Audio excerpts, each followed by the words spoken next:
A comfortable abode with a gorgeous view of the Mediterranean Sea will serve as a perfect rain shelter. Well, this is what a real estate advertisement might have looked like for Neanderthals 100,000 years ago. Welcome to the weird and wonderful caves you could live in, or not. Of course, back then, neither real estate and advertising had been invented yet. Never mind the fact that Neanderthals couldn't build houses and often lived in caves. Yet, one of those caves looks an awful lot like a residential building. It's situated inside a high limestone cape called the Rock of Gibraltar. If the Neanderthals had had an economy, the caves inside this rock would have cost a bundle. Navigators discovered it in 1907. They just spotted a big hole inside the fortified rock. For many years, scientists have studied this place and found some traces of Neanderthals. They discovered ancient tools in the cave and bones of old animals. But the coolest thing was, they found 4 caves inside the rock.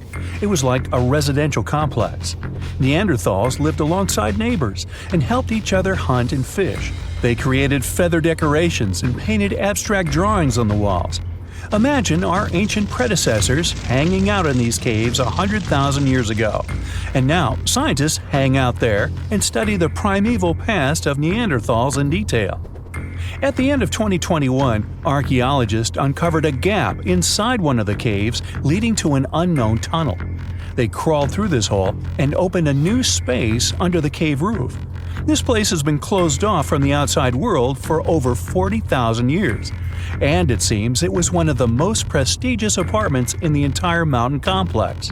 It has high ceilings with ancient stalactites. The ruined stone curtains divided the apartment into several rooms. Scientists also found the remains of ancient animals and scratches on the walls. It seems that Neanderthals had never lived here, but they used to visit this place. Archaeologists found the shell of a sea snail called dog whelk. One of the Neanderthals brought it here for some reason, but the primary owners of this place were hyenas. These caves show that Neanderthals were closer to humans than to monkeys. They had a way of life and even some customs. There's still a lot of work ahead, and scientists hope to find new rooms inside this rock. Meanwhile, in 2003, archaeologists discovered another early dwelling on the Isle of Flores in Indonesia. Among the green jungle, they found a cave with ancient tools. At first, everyone thought the human ancestors lived here, but then scientists discovered an unusual skeleton of an adult. A thorough analysis showed the skeleton belonged to a 30-year-old woman, 3.5 feet tall, just above the waist of an average adult. The woman's weight was equal to the weight of an adult shepherd. The skeleton didn't belong to Neanderthals or Australopithecines. It was a new unknown species, which scientists called Homo floresiensis, or simply the Hobbit. Also, there were remains of unusual ancient animals in the cave. It was an elephant the size of a cow, some large storks, and giant rats. Archaeologists have found out that hobbits were not the owners of this place. The main inhabitants were the rats the size of a cat. Maybe they were fighting the hobbits. Some analysis shows that Homo floresiensis wasn't our direct ancestor. They were in a separate branch of evolution. The hobbit skeleton looks more like that of a monkey than of modern humans. In 2009, in the dense jungle of Vietnam, archaeologists discovered Sunken, the largest cave in the world. If you go inside the cave and shout, you'll hear your echo a long time. In some places, the height of this cave reaches half the height of the Empire State Building, and the total area is larger than one central block of New York. Sunken is one of the 3 caves in the Vietnamese jungle. Many intricate mazes connect these caves. Inside, you can find unique plants and trees that live separately from the outside world. It's a real underground jungle. In some places, you can find collapsed ceilings that let the sunlight in. Besides unusual trees and plants, ancient stalactites hang there. Some limestone deposits are more than 450 million years old. They were here even before dinosaurs appeared. There are also many rivers in the cave. Rainwater coming down from holes in the ceiling has formed them. Fast streams resemble slides in a water park. They lead to unknown underground labyrinths. Scientists have studied only a small part of all these caves. The next unusual cave is in New Zealand. Hundreds of thousands of fireflies live inside. Each of them glows with a blue light. Together, they light up the cave. It may seem to you that you're on another planet, but you can't stay there for a long time. Special air measuring devices are everywhere. Scientists monitor the level of carbon dioxide necessary for the normal existence of fireflies. These insects are sensitive to the environment. If there are many people in the cave, or they stay there too long, the park staff will ask them to leave the place. It's like you're literally stealing oxygen from the fireflies. We've seen some pretty amazing caves so far, but how about a scary one? We're going to the desert of Yemen's Al-Mara province. What we're looking for is not a cave, it's just a black hole in the ground, right in the middle of the desert. It's big, the size of a basketball court. It's not its size that could scare you, but what's inside. Scientists are still not sure what it is. From the depths of this black abyss, a disgusting smell of rotten eggs constantly comes out, and sometimes you can hear some strange, frightening sounds. The blackness of the giant hole in Yemen absorbs all the sun's rays, so you won't see what's there even with a powerful flashlight. People flew over this place by helicopter. They filmed using drones and the most powerful lenses, but they didn't catch anything except darkness. It looks like a big ink spot in the middle of golden sand. The locals are afraid to approach this place. They believe the cave leads to another dimension where evil creatures live. At the moment, the giant hole in Yemen is one of the most poorly studied and mysterious phenomenon of nature. How did it appear? How old is it? Where does it lead? Scientists are trying to find the answers to these questions. There are theories that the hole appeared because of construction work. Geologists drilled the soil nearby in search of minerals. It could have caused fluctuations in the Earth's crust and collapsed the surface. But no one can prove this theory, yet. And now, imagine a place where sunlight has not penetrated for more than 5 million years. There's little oxygen, and it's cold and damp. Still, life is born in this place, not only microbes and bacteria, but also something bigger. The living conditions in this cave are very different from the usual ones, so, in a sense, this cave is like another planet. It's the Movil Cave in the southeast of Romania, near the Black Sea. The entrance is a small hole in the ground.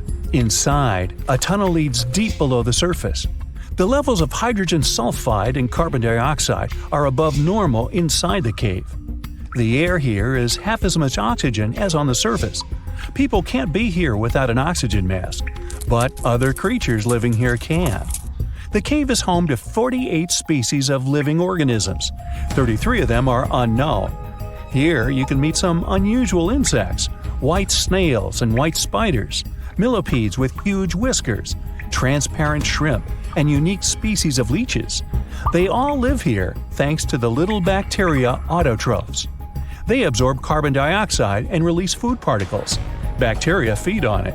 Other larger organisms feed on these bacteria, and some bigger organisms eat those little ones. In the end, everyone gets food. In this cave, evolution has created a biological system separate from the rest of the world. Have we found another civilization? Is that a door to someone's home on another planet? Can we peek through the windows? After all, it was NASA's Curiosity rover that sent this image to Earth, and right now, this rover is exploring the surface of Mars. Unfortunately, astronomers were fast to disappoint us. They claimed that it was just a natural part of the Martian landscape. There are several clues that made them think it wasn't a real door. For example, it's tiny, a mere 3 feet high. But it might simply mean the Martians aren't that tall, you may object. But scientists keep insisting that what looks like a door is actually an opening in a rock created by natural forces, like winds and erosion. The thing is, if you look at the rock attentively, you may notice strata, the layers of silt that stand out because they're harder than the surrounding material. These strata dip here on the left and a bit higher on the right. They likely appeared around 4 billion years ago in a river or a wind-blown dune. Since the strata became visible, powerful Martian winds have eroded them even more, and now you can see that they disappear inside the door. And look at this. See those cracks? Yeah, those. That's how rocks weather on the red planet. This small cave probably formed when several fractures crossed the strata. A pretty large boulder might have fallen out under its own weight, and this created the door-shaped opening. Now, this theory is quite plausible, because even though the gravity on Mars isn't as strong as on Earth, it's still strong enough to do it. Besides, see that rock to the right of the opening? It has a suspiciously smooth vertical edge. It must be the culprit. It probably fell out not so long ago, and Martian winds haven't got rid of it yet. And winds on Mars can be exceptionally powerful. This planet is infamous for its intense dust storms. Sometimes they kick up so much dust that you can see it through a telescope on Earth. Such storms occur every year and cover continent-sized areas. They also last for weeks at a time. But besides these annual storms, there are even larger storms that happen much more rarely, but they're more powerful and way more intense. Those are called global dust storms because they encircle the entire planet. But even if you got caught in the most severe storm on Mars, it wouldn't be as terrible as you might think. The wind speed on the worst Martian storms reaches 60 miles an hour tops. Hurricane-force winds on our planet can be twice that speed.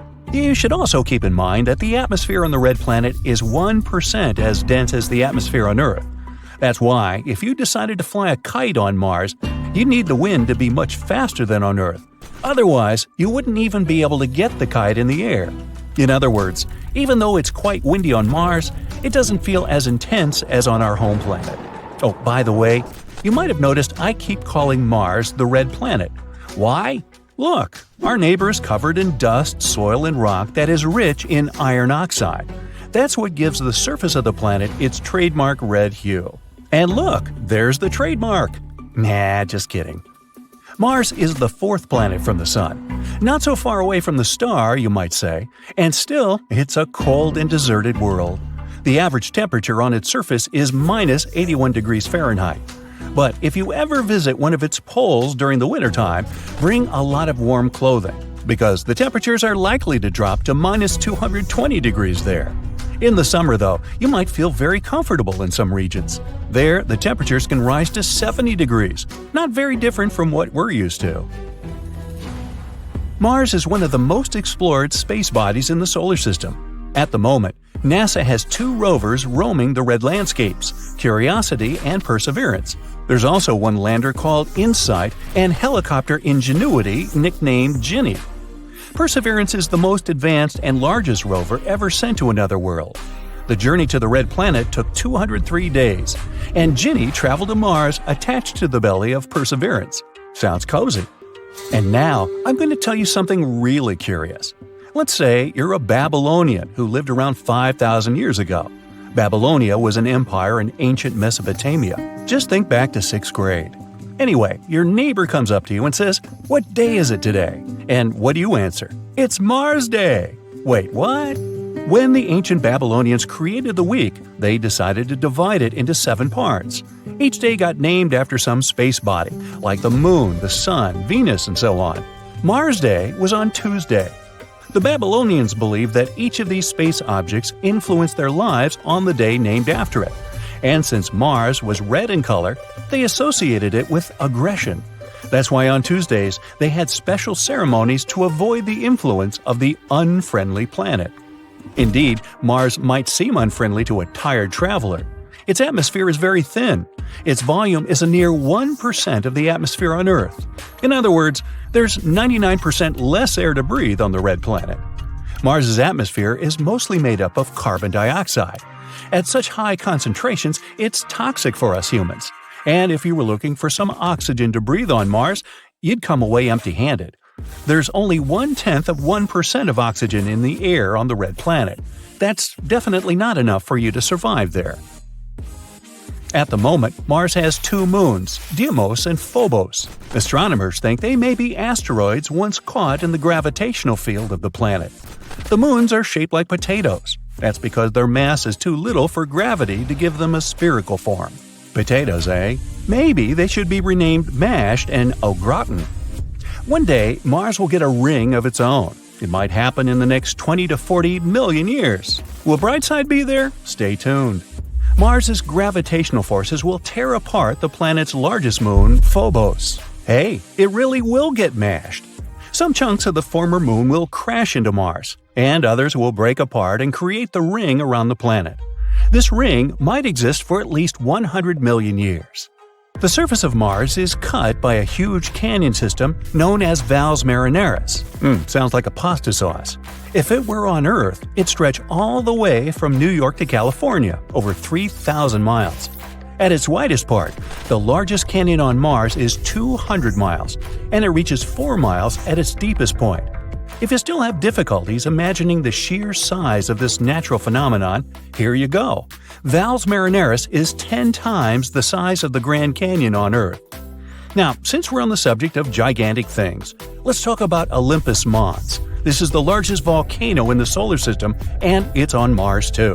It's 3 times as tall as Mount Everest on our planet, and that's the tallest mountain above sea level. And the base of Olympus Mons is as large as the state of New Mexico. Now, scientists think there could have been water on Mars in the past. What made them think so? They found lots of ancient river valley networks and lake beds on the surface of the red planet. Plus, on Mars, there are minerals and rocks that could only form in liquid water. Mars might even have experienced terrible floods 3.5 billion years ago. These days, there's still some water on the red planet, but Mars's atmosphere is too thin for this water to stay in its liquid form on the surface. Now, it only exists in the form of water ice. You can find it just under the surface of the planet in its polar regions. The only place where this water is visible is at the North Polar Ice Cap. Also, sometimes, salty water flows down crater walls and hillsides, and there are tiny quantities of water in the planet's atmosphere, but it only exists as vapor. So, as a vacation spot, I think I'll pass.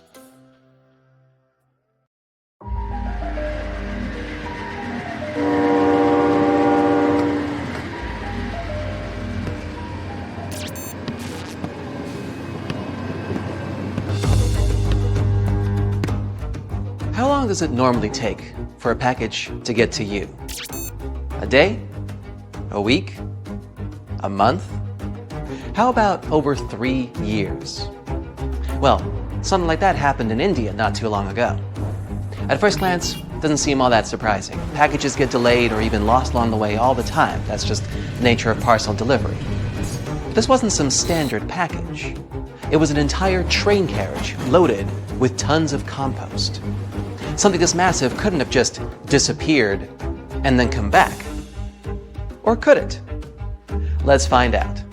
And yes, along the way we're going to learn some cool things about trains. It all started in 2014 when an Indian company ordered dozens of tons of compost. All the goods were stored in 21 wagons. The train left the city of Visakhapatnam on November 10th. Its destination was in Basti district, Uttar Pradesh, 870 miles away. So, the train left the station and the trip went smoothly. A few days later, the buyer accepted the goods. 20 wagons arrived in excellent condition, but one carriage, number 107462, was missing. Where could this wagon packed full of fertilizer have gone? Did someone steal the cargo? Did it get lost along the way? The buyer asked the company that sold them the compost to find the missing part of the shipment. The employees checked the documents and confirmed that the train of 21 carriages left the station on November the 10th. Several people from the rail station saw it. Then the train passed through some settlements and lost one carriage. But how? The buyer contacted the railway services but didn't receive any response. It seemed the train car had just disappeared. The documents indicated that all the paid goods went to the destination, which meant the buyer wouldn't get their money back. So they just lost more than $10,000. Months and years had passed, the incident eventually forgotten. But then, on July 25th, 2018, railway workers discovered an old carriage with the number 107462 on it at the station in Basti district, the original destination point. The company contacted the seller about their discovery, but they refused to accept the goods because the fertilizer had rotted long ago. They waited for the owner to come for it, but no one came, and no one reported it missing. So they towed the abandoned train car back to Basti district a few months later. By that time, the buyer had already reported the rail company about the lost compost, and they had already stopped searching for it, while the car was practically right under their noses. To this day, no one knows why the car was disconnected or where it's been all this time. You know where this would have never happened? Japan. There, you can ride the most punctual trains in the world.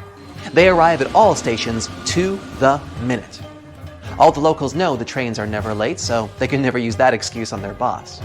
But if something does happen to cause the train to arrive late, passengers receive a special ticket from the rail company that they can use as proof to protect them from their boss's accusations. Japan has not only the most punctual trains in the world, but also the fastest. I'm talking about maglev trains that can reach speeds up to 374 miles per hour. To give you an idea of how fast that is, the fastest recorded speed set by a Formula One car is 231.4 miles per hour. Not even close to the maglev train just traveling down its normal route. What's more, even if it travels at top speed, you can comfortably sit in your seat and drink tea on the train. You won't feel any vibrations or hear the sound of the wheels because it has no wheels at all. Maglev is short for magnetic levitation. Using the power of magnets, the train is basically suspended, floating just above the railway, meaning they don't actually touch, meaning there's next to no friction. This is what allows maglev trains to reach and then maintain such incredible speeds. Wouldn't it be cool to have such trains in every city? I mean, forget about traffic jams, am I right? But unfortunately, they're not so popular around the world. Charging the train's magnets requires a lot of energy. They heat up to incredibly high temperatures during the trip, and then they need to cool down after. And this also requires a lot of incredibly expensive infrastructure. For many countries, such trains would be simply economically unviable. For now. That carriage in India would probably have been standing at the railway station forever if someone hadn't noticed it. But what if it was a whole train with, let's say, 100 cars? I mean, what do people do with old train cars?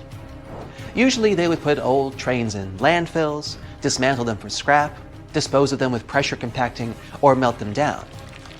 But the most popular practice is to load the bare hulls of wagons onto a big ship and then throw them in the ocean. It's not as wasteful as you think. The trains actually provide a great frame for corals and plant life to grow on them. And soon these overgrown train carriages become homes for fish and other ocean inhabitants. This is how the people in New York decided to get rid of their old trains. From 2001 to 2010, they sank more than 2,000 cars this way. And soon, these trains became artificial reefs. They got completely covered by corals and algae, and shells, crabs, sea sponges, mackerels, perches, and sea turtles settled in each car. Underwater photographers and divers filmed those wagons and even saw dolphins swimming through them. It's like an underwater city where the trains are free real estate for the fish. So, people provided modern housing for the fish and saved about $30 million on recycling. I mean, I use the term modern very loosely. They look more like phantom trains. But you know what the coolest thing about phantom trains is? They actually exist. And you know what's even cooler? You can get in and ride one. You can find such trains in England, in small towns like Sneyd. Now, imagine you stepped onto the empty train station there. It looks decrepit and abandoned. There's no parking, no ticket machines, no shops. And now you hear the sounds of a train arriving at the station. It seems normal enough, but when you step inside, you'll probably feel some discomfort since you're the only passenger on this phantom train. You can walk from the first carriage to the last one if you like. No one will stop you. You can actually choose from several similar trains. Yeah, there's a lot of them moving all around England. They're left running through abandoned railways because it actually works out economically for the country. To cancel these phantom train routes, you'd need to go through many bureaucratic procedures and spend taxpayers' money. And there's no need to do all of that if the trains just go and don't bother anyone. Also, they attract many tourists and enthusiasts who love to visit abandoned stations. If you're interested, you should know that it's not so easy to find these routes. You need to carefully study train schedules on the internet, since not even all the railway workers know about them. In some remote places, the trains arrive only once every few days. But what about real phantom trains? There are many stories about trains that have mysteriously disappeared throughout the years. The most popular one is the legend of the Zanetti Train Company.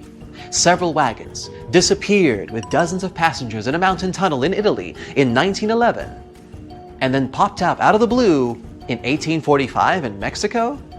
But of course, there's no evidence for this story. Someone just wrote it in a newspaper and everyone believed it.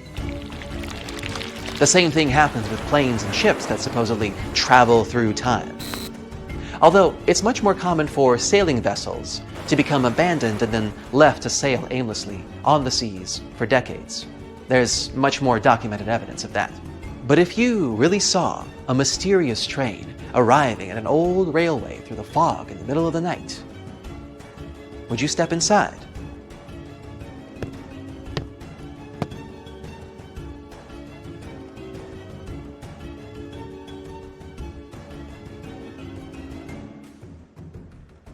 It was a routine flyover for the Coast Guard.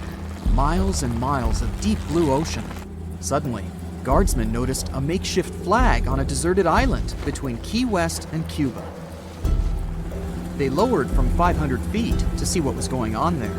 2 men and a woman were waving hands in distress. It was apparent they needed immediate help. The crew couldn't land at once because of the bad weather, but they dropped some food, water, and a radio to discover why they were there. They learned the castaways had been there in the Bahamas for a whopping 33 days already. Their boat hit a storm and capsized, and all they could do was swim to the nearest island. They also informed the crew the woman needed help as soon as possible. The next day, the rescue crew arrived in a helicopter and took the castaways to a hospital in Key West. This helped them avoid any serious consequences for their health. Everyone who took part in the rescue operation was surprised at how well the rescuees handled the situation and how coherent their speech was. So, 5 weeks on an island with no food or drinkable water sources. How did they survive, you might ask? Well, they were smart enough to have used coconuts to stay hydrated and conchs for food. And they did a great job building the flag for prospective rescuers to see. That's one of the secrets of surviving if you ever find yourself in a similar situation.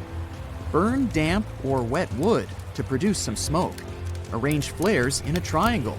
Pile large rocks spelling out SOS or help. These are all internationally recognized distress signals. If you're changing your location for some reason, leave an arrow made out of rocks, showing which direction you went. To ensure the rescuers can not only see you, but hear you, make a whistle out of an acorn. Hold an acorn cap with both hands between your thumb and index finger. Make a triangle with your thumbs near the top of the acorn. Hold it close to your mouth and let some air through that triangle in the cap. You've got to practice a bit to make a loud sound. Ouch! That was too loud. If you get lost, remember the rule of 3 to stay calm and do the right things in the correct order. You can survive 3 minutes without air, 3 hours in extreme temperature, 3 days without water, and 3 weeks without food. So, start with building a shelter, then get water, and only then take care of the food. If you're in better luck than the Bahamas castaways and have some matches with you, make them waterproof. Cover them with a thin layer of transparent nail polish and let them dry well. To always have something to light them with, glue a piece of sandpaper to a plastic box lid and put matches inside. Packing for a hike? Cotton clothing won't keep you safe and warm out in the wild. It takes forever to dry from sweat or rain, and wet clothes lose heat 25 times faster than dry clothes. If you don't want to freeze, go for polyester, nylon, or wool. Pack some microfiber towels with you that dry in 1 hour. What is that buzzing? Before you run away in horror, remember that the presence of bees is a good sign. They usually don't go further than 4 to 5 miles away from a water source. But it looks pretty dirty, huh? You can use your t-shirt or a bandana as a water filter. Put one end of it in a container filled with muddy water, standing above an empty container for clean water. The other end goes in there, and the water pours in. cleaning itself on the way. Make sure to boil the filtered water before you drink it. Ran out of water? The trees have got you covered. They always lose some water to the atmosphere, and it's all yours to trap. Find a thick green tree with a lot of branches. Around sunrise, tie a plastic bag over the branch with the most leaves to cover them completely. Add a small rock to the bag to weigh it down a bit. During the day, the water from the leaves will condense right into your bag. The final product will be so pure, you won't even need to filter it. If you see a halo around the sun, it's a clear sign low pressure is approaching. And it will surely bring some rain or snow in the next 24 to 36 hours. If the halo is broken, you can even predict where the storm is coming from, right from the damaged side. Sounds like a storm is coming. You can make yourself a waterproof trash bag mini shelter to come out of it dry and warm. Just make a hole for your face and put it on. Use 2 bags to keep your feet dry too. If you hear thunder, count the seconds between it and the lightning flash. If it's less than 30 seconds, you have to hide somewhere because the storm is too close. If you can't do that, stay away from tall lone trees. If you're in a group, spread out to minimize the risks of everyone getting shocked. You can also build an A-frame shelter out of a trash bag. Find some sticks for the central rib. Split the bag into a blanket and cover the rib with it. Use 4 rocks to keep the corners down. Trash bag or no trash bag, never build your shelter on damp ground or on the top of hills. The wind might get extra strong at night, and there will be no trees to protect your shelter from flying away. Now that you've got yourself some shelter, make a good bed inside. Use dry leaves or grass. Get them under your clothes or blankets for an extra layer of insulation. This tip works both for winter and summertime. You always risk losing more body heat than you can produce. Don't have a rope on you? You can make one yourself out of plants. Find some long grasses, or even better, dry ones, and weave them together in a braid or just a cord. You can also use bark from trees or branches you find on the ground. Before you venture into the wild, especially the wild with plenty of bushes and thickets, make sure your shoelaces won't get caught on the branches. Tape the loose ends with duct tape to your upper ankle, and voila, you won't fall, at least because of tangled laces. As you prepare for your adventure, master at least one basic knot. Trust me, it can be life-saving. The bowline will help you if you need to attach something to a rope via a loop. The tighter you pull, the tighter the knot gets. Lay the rope across your hand and form a small loop in it. Pull the free end up and take it through the eye from the underside. Sounds too complicated? Remember it like this. The rabbit comes out of the hole, around the tree, then back down the hole. So yes, you gotta wrap the line around the standing line and take it back down through the loop. Now tighten it and your knot is ready. If you have some food on you that you'd like to keep edible for longer, put it into a plastic bag or thin fabric and seal it up. You can use a rubber band, a hair tie, or a bungee cord. Dig a hole in the loose soil deep enough to host your food. Cover it with a hand towel so hungry animals don't find it before you. Refill the hole with soil and add some moss, straw, or leaves to smooth it down. If there's some ice or snow available, use it for a super cooling effect. Be sure to mark your cache somehow so you can find it later. Now you have 2 to 3 days before the perishables go bad.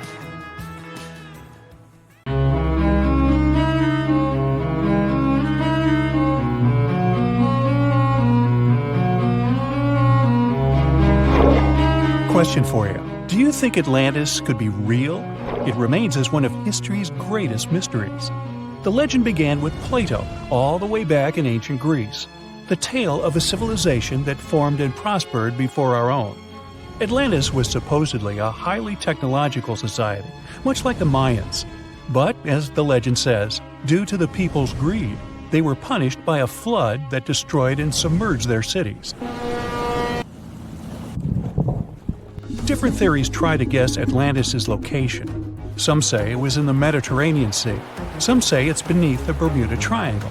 But as science has shown us, Atlantis may be only an allegory for humankind. Today, you'll discover several amazing underwater cities that you have never heard of. They existed indeed and are not just a myth. We're taking you on an excursion to the underwater city of Baia, which is on the coast of Italy. Known as the Las Vegas of the Roman Empire, Baia was a resort city. The Roman elite traveled there for recreation. Imagine an open-air spa. That was Baia. You can visit the submerged town by scuba diving and get close to that perfectly preserved, magnificent Roman sculpture, a true underwater wonder. You can spot the crumbled temples and buildings through glass-bottom boats. This is a moss-covered museum in Claudio's Nymphaeum. To your left, you can see a collection of classical Greek statues. Swimming down the Via Herculeana, you'll arrive at Villa Aprotio. Villas are Italian-style houses, and here you can admire their original marble floors. Notice the black and white patterns and the astounding shapes they make. Next, you'll arrive at Portus Julius. Can you see the collapsing wall structures at the bottom of the seafloor? You'll see well-preserved columns and limestone floors. Behold the ruins of the thermal baths of Lacus. The remaining multicolored mosaics are something great to see. You'll see their orange, blue, and green tiles if you get close enough. At Pisoni's Villa Pila, you'll see 25 preserved Roman pillars. Notice the arches, the frescoes nearby, and the magnitude of this well-kept treasure. The city was located over natural volcanic vents, so there were hot springs to be used at will. People went there looking to have an excellent time. And when I say people, I mean some of the great Roman emperors we learn about in school: Nero, Cicero, Caesar. But around the 8th century, the city was sacked and the luxurious town was abandoned. Slowly, the water level rose and the city started to drown. You are on a summer vacation off the coast of Greece, 4 hours outside of Athens, in the Peloponnese Peninsula on Pavlo Petri. You dust off your snorkel and head for a free dive on a bright sunny day. Sometime into the dive, you start noticing patterns on the seabed. 13 feet below the surface, the outline of familiar objects starts to appear, one by one. As you continue swimming, what looks like the outline of an entire city emerges before your eyes. You wonder, how could water have taken the whole city? Rocks are perfectly aligned into what appears to be the foundation of a building. Nicholas Fleming, a British oceanographer on vacation in Greece, was the person that discovered Pavlo Petri. He was documenting the seafloor artifacts. The team found the site filled with pots, storage vessels, and tools. A quern stone, for instance, is a tool used for grinding grains and turning them into flour. Multiple amphoras, which were found then, indicate that this settlement dated back to the Bronze Age, 5,500 years ago, when people started living in towns. The settlement is believed to have lasted for over 2,400 years. Pavlo Petri is considered today the oldest submerged town yet found, and it's impressive that it wasn't a simple village. It was a vibrant port city with stone-built buildings, a marketplace, streets, and even squares. Let's continue our exploration and find secrets in other underwater cities. You are diving off the coast of the Ryukyu Islands. Pacific waters are far from smooth. There's a strong current pulling you into the deep sea. Suddenly, you see a huge structure thanks to the sunlight shining down on the seabed. At first, it looks like Machu Picchu's ruins across the globe in Peru. As you approach it, you slowly figure out its form. A pyramid-shaped structure, arches, staircases. It's something that could have easily been a palace or castle. Could this also be a sign of human activity? What you just saw is known today as the Yonaguni Monument. It also goes by the name of Japan's Atlantis. The entire monument is about the size of 5 football fields and the height of a 5-story building. Its most surprising feature is its expansive terraces that host large crowd gatherings. Explorers and scientists believe that Yonaguni dates back to 10,000 years ago. But whether it is a man-made structure or a natural formation is still under debate. For Japan's top marine geologist, Professor Masaki Kimura, Yonaguni is the heritage of a lost civilization. Kimura has dived into exploring the ruins over 100 times over the past 10 years. According to him, there are clear signs of human activity down there. The Triangle Pool, located on the monument's surface, is a triangle-shaped concave that is a historical symbol of water fountains in the region. There is also a giant turtle carved on the eastern side of the structure, and according to Kimura, turtles have an important cultural meaning. Several pieces of stone tools have been recovered from the site. Their estimated age dates back to 10,000 years ago. However, not all scientists are convinced of the same. For many, Yonaguni is the result of thousands of years of erosion. The fact that the monument is composed of one massive rock leads them to believe that it is not human-made. The defined edges and flat surfaces resemble a natural formation occurrence in Northern Ireland, known as Giant's Causeway. A series of interlocking basalt columns look like the ruins of a palace, but they were the result of volcanic activity in the region. Well, stay tuned for more underwater discoveries. The next stop on our voyage is one of today's most famous underwater cities that has turned into an underwater archaeological park. The city of Port Royal in Jamaica exists today only below the surface. But in 1692, it was one of the wealthiest cities in the Western Hemisphere. Port Royal was the center of the British Empire at the time, and an important trade city that attracted people from all over. It was also home to real-life pirates of the Caribbean. On the morning of June 7, 1692, the people of Port Royal met a different fate than they probably expected. The bars and restaurants beaming with life woke up shaking. People were taken out of bed with the power of a massive earthquake, estimated today at 7.5 on the Richter scale. One survivor says he saw the earth opening up and swallowing the town whole. What he said could be true, as the city was mainly built over sand. The ground sucked buildings, roads, and everyone above. Geysers erupted, and finally, waves as big as 10-story-high buildings hit the city. About 33 acres of the city disappeared underwater, and amazingly, most of its 17th century remains lie in good condition under 40 feet of water. In the ruins, archaeologists have found taverns, storage rooms, kitchens, and recreational buildings used for diverse purposes. You can see a grand lion statue, a submerged bridge, and many picturesque arches. Now, do you fancy a trip to India? Just outside its coast lies another sunken marvel. A site known as the Lost City of Cambay is located on the Gulf of a similar name. It remained hidden until 2001, when the National Institute of Ocean Technology did a routine water assessment. With sonar technology, which sends a wave of sound to the bottom of the sea, they found something far beneath the surface. Images showed well-defined geometric shapes spread along a 5-mile stretch. The remains found dated to more than 9,500 years ago, meaning that this civilization was lost at around the end of the Ice Age.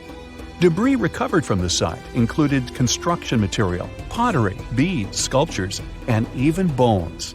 Scientists argue whether these artifacts are indeed from the site, but if they truly are, then the Lost City of Cambay would be the oldest civilization in the world. I hate to break this to you, but money isn't actually made of paper, which also proves that money doesn't actually grow on trees. Most banknotes are 25% linen and 75% cotton, which is why they have such a distinct look and feel. Back in the 19th century, money was made of parchment paper. That's why people could easily counterfeit it. Unlike now, the Eiffel Tower is almost 6 inches taller during the summer. When you heat up some substance, its particles start to move more actively and take up a bigger volume. That's something they call thermal expansion. When the temperature lowers, the substance contracts again. Such an effect is more prominent in gases, but you can also track it in liquids and solids, including iron. If you make a snowball and try to set it on fire using your lighter, the thing won't melt. The snow will first turn black. Then it'll start to vanish, but you'll get no water. There's nothing supernatural about this phenomenon. The snow is melting, but you don't see it because the structure of the snowflakes. They kind of wick away the melted water, and it gets absorbed by the remaining relatively loose-packed snowball. Our moon used to have an atmosphere. Several volcanic eruptions happened on Earth's natural satellite around 4 billion years ago. They released immense volumes of gas, trillions of tons. It was so much that the gas didn't have enough time to escape into space. That's how an atmosphere was formed. Just like a chicken egg, an ostrich egg will contain a chick embryo only if the egg was first fertilized by a male ostrich. Otherwise, you'll only find whites and a huge yolk inside of it. The size of the yolk is equal to around 24 chicken yolks, so one ostrich egg can easily feed a squad of 10 people. But ostrich eggs aren't all that edible. Those who tried them say that they taste a lot like chicken eggs, fatty, buttery, and kind of sweet. But the flavor is more intense. They're also richer in magnesium and iron than chicken eggs, but contain fewer vitamins A and E. One ostrich egg will give you about 2,000 calories, while the average chicken egg only contains 75 calories. Cooking and eating them is a chore, so you'll unlikely have them for breakfast every day. Their shell is extremely thick. You can step on eggs with both of your feet and they won't break. That's why if you want to cook an omelet using an ostrich egg, you're gonna need a drill or a hammer, and also a really big skillet to fit an egg of that size. No, bigger. Yeah, like that. Boiling the egg will take almost 90 minutes. Not so long ago, scientists decided that dinos' family trees had to be redrawn for the first time in 130 years. Apparently, two species of dinosaurs had to be grouped together from the very beginning. Those were the lizard-hipped meat-eaters like T-Rex and bird-hipped vegetarians such as the Stegosaurus. People are still evolving. Scientists have been tracking several millions of human anomalies.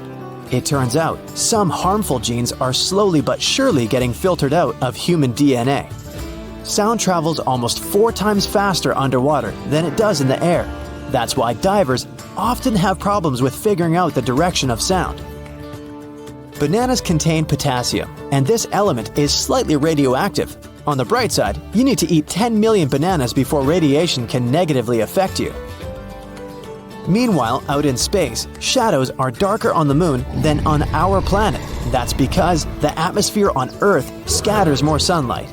But if you could visit the moon, you'd observe shadows so dark you wouldn't be able to see where you were going. Also, you'd notice fresh footprints on the lunar surface.